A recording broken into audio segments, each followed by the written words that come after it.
Well folks, today I got a little bit different video going on. I'm down here at the Great Outdoors Marine in Lavallette, West Virginia, and they're having an open house swap meet, and of course Edwin Evers is here doing an appearance, and I just met him a little bit ago. Matter of fact, there he is right there.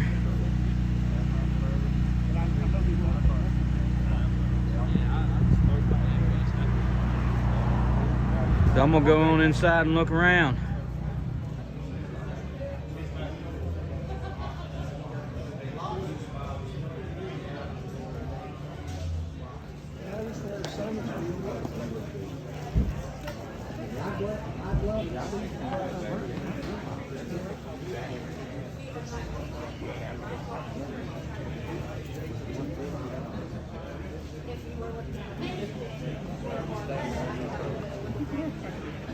Boy, I'd sure like to have one of these.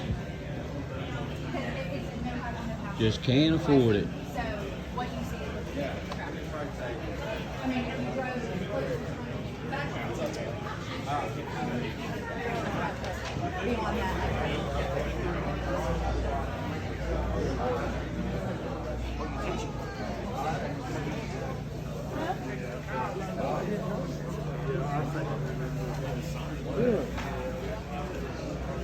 You like it pretty well? No, yeah. That's the one that the red is the one that like fits the got the big red end on it that fits the I bet you ain't miss fishing today, don't you?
Oh, I know.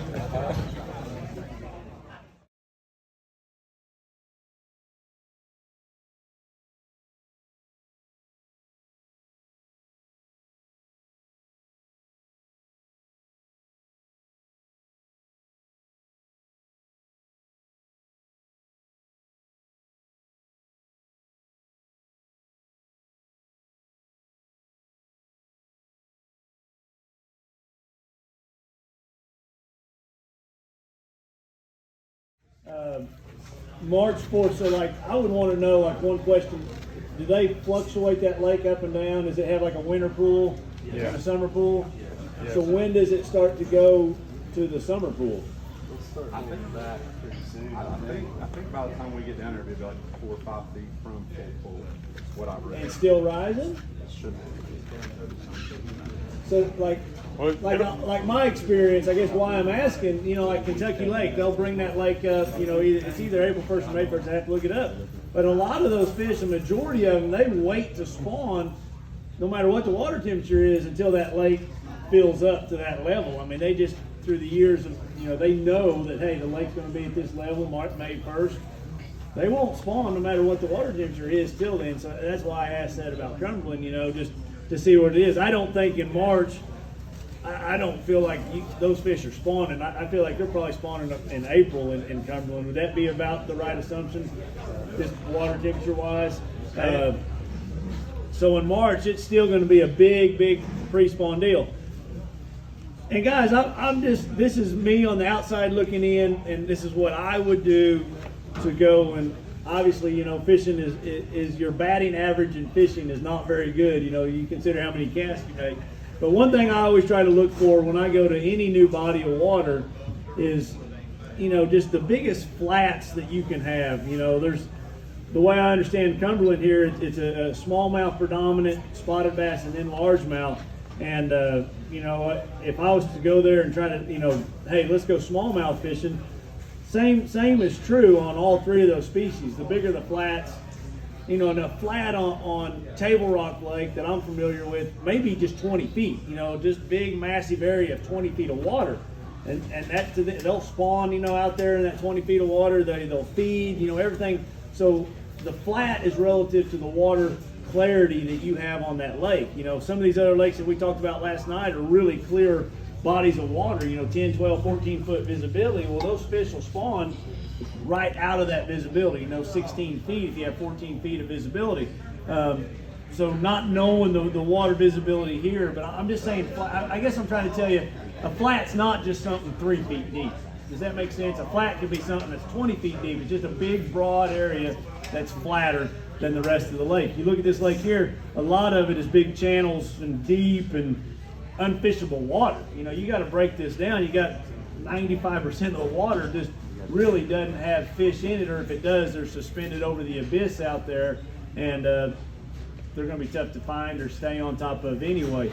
So I always try to find like a major creek, and you know, like a couple things that when I think of a big body of water, and not knowing this body of water, but there's always a section of a lake that the water mixes. Like if you guys can see my cursor, this lower end, in my opinion, would be the cleanest, clearest water on that lake. This upper end, in my opinion, would be the dirtiest, dingiest water. Well, somewhere in the middle, there's going to be a 5 mile, 10 mile, 15 mile stretch that it mixes. You've got, it's not your clearest water and it's not your dirtiest water. And that's the stretch that I always like to start in. I mean, that just, to me, that's in all the lakes that I fish all across the country, I promise you, those are always the best stretches of lake, just for whatever reason. I think it's the most fertile, it's the most consistent. I can just, you name a lake, I'll tell you what stretch that is, and it's like Grand Lake, the best stretch is always right there where they mix. You know, Lake of the Ozarks, it's the best stretch in that lake is where they mix.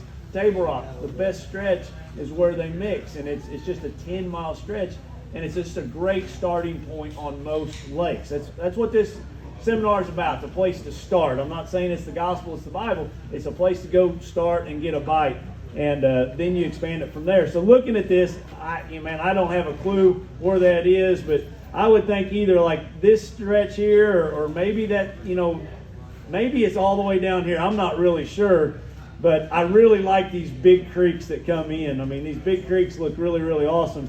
If you look at it, it's super, super narrow, and then right here it starts to get wide. So maybe that's a good spot to stretch. Would it be fair to say that would be an area that the water's kind of in between, or is the whole place clear? It's fairly clear all around. If you get any kind of rain, that it'll make its way down through there. As it meanders, like you said, it'll start to clear up and Right. it's staying line. But for the most part, the thing that run clear off is going to be well.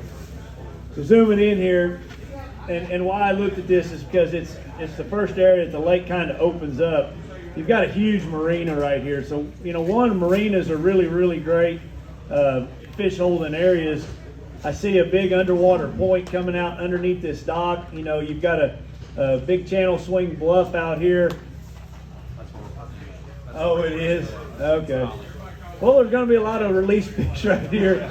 But I like this point. I like how this point sticks out underneath this dock. You got a road bed off of it, really close to a channel bluff. And it's really, really good. You got the same thing right here on the inside of this next channel bluff. That's just, to me, that's when I'm looking at flats, that's the kind of stuff that I'm looking for, something right off of a bluff, because, man, a fish can summer and winter right out here in this channel bluff area, and they can just pull right around here and spawn and feed and do everything they need to do right there, really, really close. Take it a step further. Let's just go somewhere else, since you guys are going out right there. So the whole lake, this is kind of cool right here. To me, big lakes like this, they have all kinds of current. Cumberland's going to have power generation current, but you're also going to have wind current. And I love saddles, and you're like this cut through right here. I can't tell you in how many lakes across the country I have caught them in spots where it's a saddle like this. It's just a year-round spot that, man, if the wind's blowing out of the north, it's blowing out of the south, it restricts it, it goes through that saddle. I would idle, to me, right there at this depth, it's 40 feet deep, 30 feet deep, whatever it is. Man, that's the perfect depth. If it's that clear as what y'all are saying, you're going to have fish relating 20 to 50 feet deep on this lake. I love the looks of that saddle right there. That to me would be a spot I would check out no matter when I would ever go to that lake. All right here, I thought this was a cool creek just because you had two big major creeks coming in. This stuck out to me right here, just this big flat point with a channel bend right out on it. I just think it's a cool looking spot. Somewhere on there, I would think that would be a fish holding deal. I like the looks of it a lot. In March you could be jerk baiting these corners, these points. If we went over to Google Earth, see what we can find on Google Earth. Okay, let me get this thing oriented to the north. Okay, so this is those two creeks, and I haven't really got to study Google Earth yet. That is those two creeks, right? Yeah, there's that. Okay.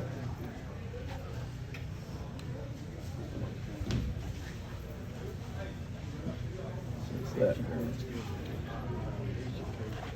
All right, you can see that point right here. I don't know how low this photo is.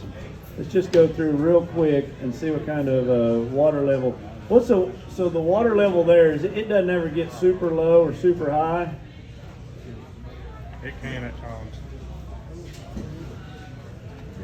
And you can see the current. That's one thing about Google Earth, that you can just see the current blowing around that point right there. That's one thing Google Earth will also teach you. You can just see those mud lines and what direction a lot of that current's flowing. Man, there's not much sticking out off that point, is there? So in September, the lake would be full. Are y'all in a drought right now like we are? Man, we are so dry. That's winter pool there. Just looking here through some different photos. That's about the best photo right there. How deep would you guys say that is right there? When it's, how low would you say that photo is? 40 foot. Really? Yeah, it's a very super deep lake. Ain't no cover in it. Man, I don't know. I just like this point. You guys may think I'm crazy, but until I get there and actually lay my eyes on the lake, you know, I got some big boulders out there through there. I could put a waypoint on them, and to me, that looks like a cool point to me. Just the way the river hits it. That's the kind of stuff that I look for when I'm looking at Google Earth. Just isolated stuff out off the bank. I'm gonna zoom. Look around here. One other thing, like on smallmouth lakes and spotted bass fisheries, you know, I love islands. I don't know why, but in those deep, clear lakes, and you got these flatter islands, it just seems like there's always a bunch of fish that relate to these islands. I'm guessing you guys got a lot of brush balls in this lake, because man, it looks like it erodes bad. Got some big rocks. Like, so do you guys like those smallmouth? Do they relate to those rocks there, or is it pretty much a open water? Water comes up. Yeah. Is that Wolf Creek or what? We don't know. It's two big creeks coming in. I don't have a clue what they are. It's either that or Wolf and Bear? I think it's Otter and Beaver. Here's another big flat point that sticks out. You know, your fish aren't going to be spawning until April there, but this would be a spot that I think they would spawn. It's just out off these flat points. I don't know if these trees are from 2012, so I doubt they're still there, but it looks like a neat point to me. This looks like an interesting lake. It looks like a lake, like Lake Mead or something, just the way it's built, and there's nothing, pretty featureless. Does it get dingy in the backs of these creeks? Yeah. Even on the lower end. That might be where I'd be going, man.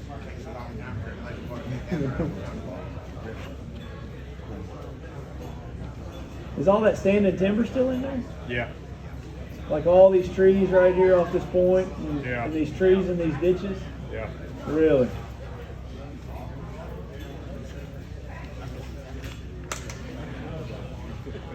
You can sign up today.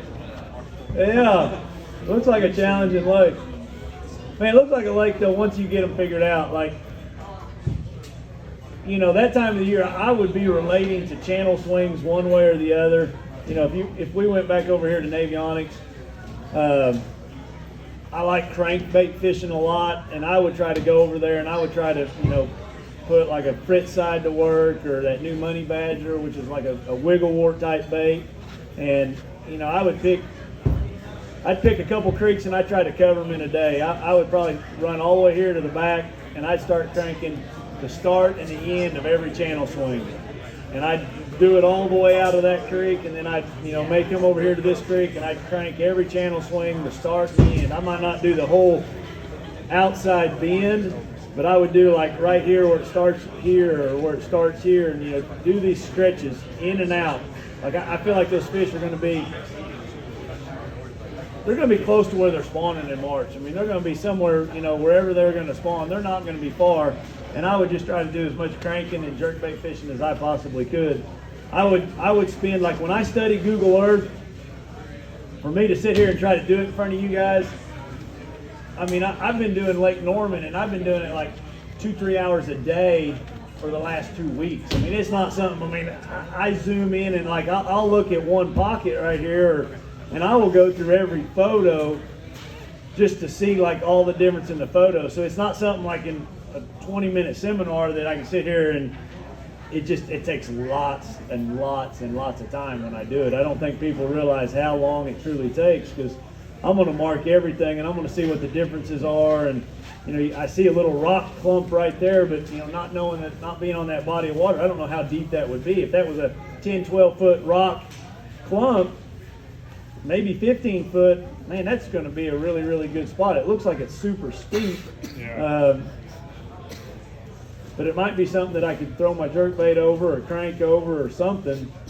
I don't know, like right there, the water's here, so those rocks are out here. It might be the perfect depth, but it might be everywhere too. To me, in this aerial photo, it kind of looks isolated. I don't know if it is or isn't, but if I found an isolated rock pile like that somewhere down these banks that had so much other cover, that's what I look for, man. I study this stuff, and it takes me days and weeks and long time to get it all dialed in. So that's going to be out of the water the whole time, but you can see these rocks out here off this tip, which I just try to find something different. Like when I'm looking at it, if the more isolated it is, the different it is, you know, the better it'll be. Looks like you got a pipeline or an aerial. That's an aerial power line. I like looking at pipeline crossings too. A lot of times on a lot of these lakes where you have pipeline crossings, there's always going to be something there, you know, where they've dredged that or put that across the lake. This is kind of sticking out right here, this big point.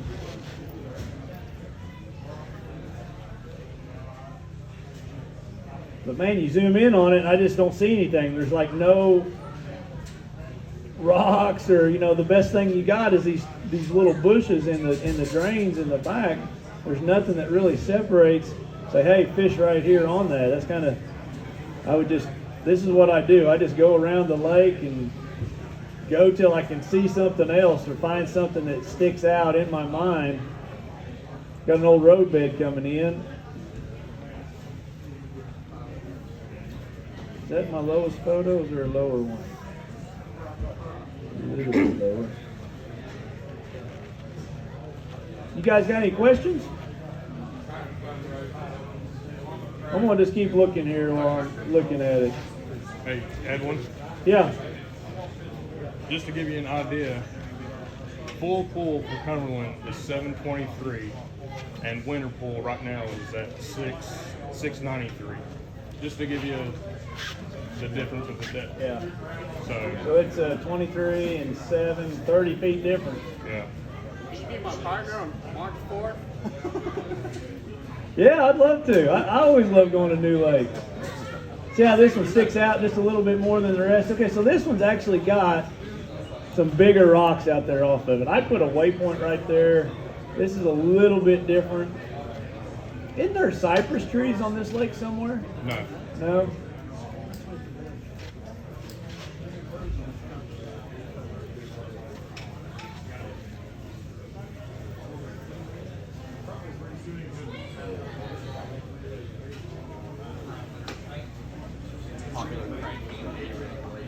I can see, just cover a lot of water with it. I'm guessing these logs right here, see how these logs are all down this bank?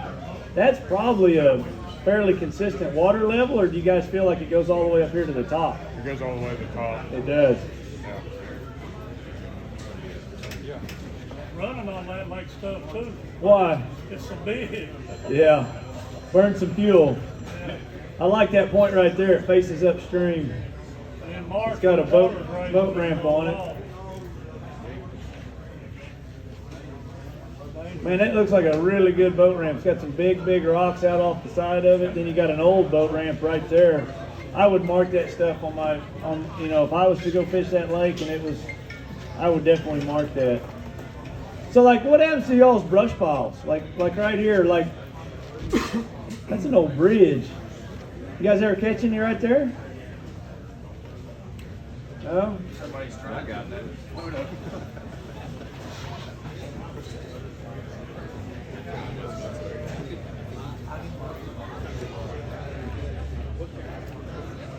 There's an example of what I look for. See how you got you got a really, let me zoom back out here. You got a really inconspicuous secondary point. I mean, it just, when the water's full, so if we're to make this thing full, that's still not a full photo, but you look at it, it doesn't really stick out as a big point. Like this would be a point. Everybody recognizes that as a point. But when you take the water off of it, I want spots that I can pull up and make 1 or 2 casts and know I'm fishing where I think a fish is. Well, when you zoom in on this point right here that you couldn't see until the water gets really low, it's got a really peculiar rock outcropping hump, little secondary hump off of it. I promise you, I've got a ton of confidence I would be able to go catch a fish there, throwing a jerkbait, crankbait, Carolina rig, football jig, whatever it is, over that, you know. And I put a waypoint on it. I transfer all those waypoints over to my unit. But that's the kind of stuff that I look for when I'm doing my Google Earth research, you know, trying to break a lake down. If we were to get off the Google Earth here deal and just maybe try to, you know, if we were to try to, let's say I want to try to go there and try to catch some largemouth, you know, I would have to run way up this lake where it got a little bit dingier, run up some of these creeks, you know, and find something that's a little bit more largemouth habitable. I feel like a lot of those fish, they follow that water up. You know, the instant, if this water is going to come up 30 feet, I feel like those largemouth, they follow it up as it goes. Like in a week, like I guess what I'm trying to say is, if you have miles of water that was dry in the winter, I know for a fact those fish go with it the instant it comes up. Like Cherokee and Douglas are 2 lakes that they draw down a bunch, and there's a whole river section up there that there's fish in the instant that water gets there. They do not, it's not like they wait. For whatever reason, they know it's coming up, they know it's on a constant rise, and they go with it the instant it comes up, which is, I think, is really cool, and it's something that I would always keep in mind. One thing that kind of stuck out to me when I was looking at this earlier is this creek way up here. You know, a lot of times for me, the further I can get from takeoff, I don't know, the better my chances are. And to me, this creek looks really cool. It stinks that it's got a boat ramp in it.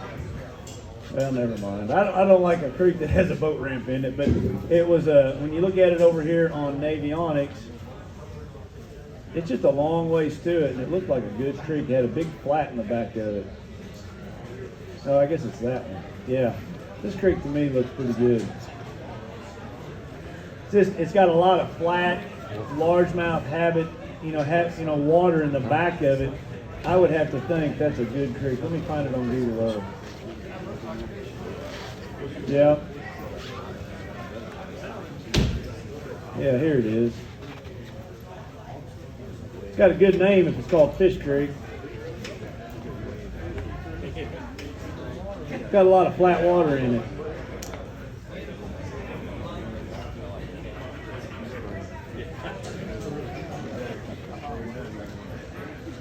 Look at this old road bed that goes across it here. You're going to have a really cool road bed. I feel like fish, if that water's clean and it's 10, 15 foot on top of that road, that's where they're going to be spawning. I'd be Carolina rigging that road bed. Is that this water level right here is April of 16, so that's probably what you guys are going to encounter right there. Would you guys say? Yay or nay?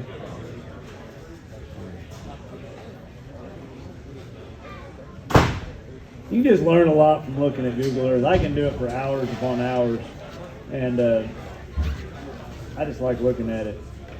Some cool big monster rocks right there. You can kind of see them better in this photo. That's all going to be underwater.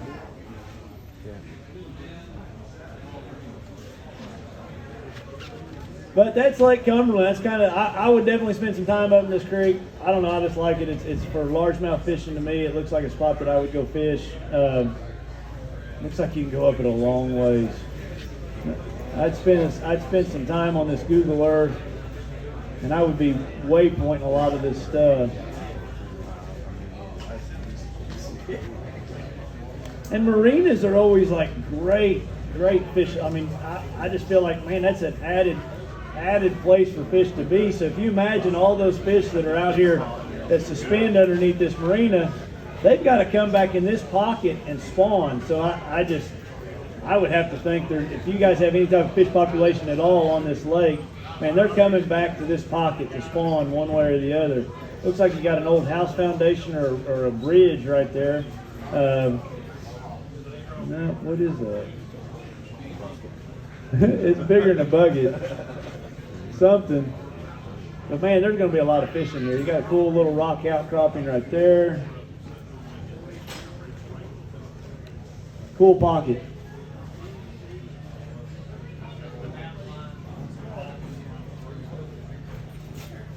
So,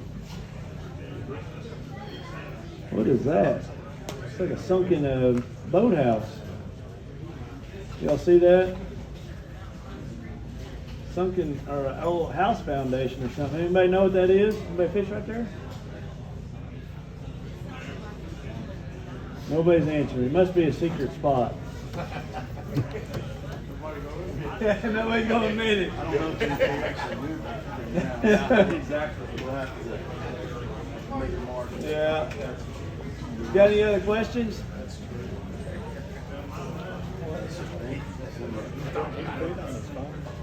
Okay. Well, thank y'all for your time. I'm gonna be here all day, and got any questions on any of the boats, man? I'd love to like show you why I like the Z21 XL. I got a Z20 also at the house that I'm really familiar with, and I've spent a lot of time in a Pro Team 185. I had one for like 10 years. So any questions at all on any of the boats, I'd love to help any of you. One great thing about, a dealership like this over the big box stores, I do a lot of work at Bass Pro and Cabela's, but the thing that they're lacking, and they'll know it, I mean, I can sit here and say this, is the service end of things, and that's one great thing you got here at Great Outdoors is the service. They got some great people back there behind the counter, so always keep that in mind when you're going to purchase a boat or tell somebody about a boat. Think about getting it serviced down the road or getting your oil changes done or anything you need. You can get it done, get back out on the water in a hurry when you go to get a boat from a place like this. So something to keep in mind. Thanks, sir. Yep. Appreciate that, Edwin. We'll go back to meet and greet. Just come over and meet Edwin. We'll get him back over here around that nitro up there. And then here in a little bit, we'll do another seminar at another lake. And we might also give him up that Z21 XL and let him show his favorite features. So guys, thanks again for watching this, and he'll be right over there.